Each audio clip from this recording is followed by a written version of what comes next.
In 1988, a man named Mehran Karimi Nasseri arrived at Charles de Gaulle Airport in Paris with a dream of starting a new life in Europe.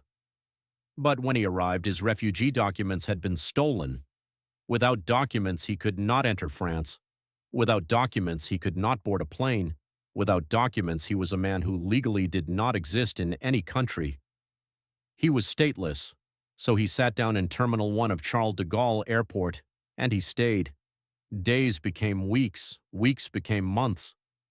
Legal battles began and dragged on. Countries argued about whose responsibility he was. The British said no, the Belgians said no, the Iranians said no, the French said no. He lived in the departure lounge for 18 years. Airport staff brought him food. He read newspapers and books all day. He wrote his diary obsessively, filling dozens of notebooks. He slept on a red plastic bench in Terminal 1 every single night for 18 years.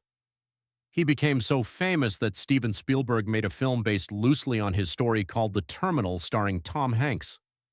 In 2006, he was finally given permission to leave the airport. He was later hospitalized, and his mental health had significantly declined after years of isolation. After 18 years inside the airport, the outside world had become more frightening than his bench. He was hospitalized.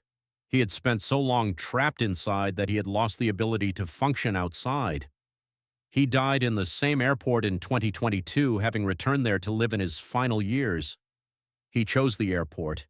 It was the only home he had ever truly known. No way this is real, but it absolutely is.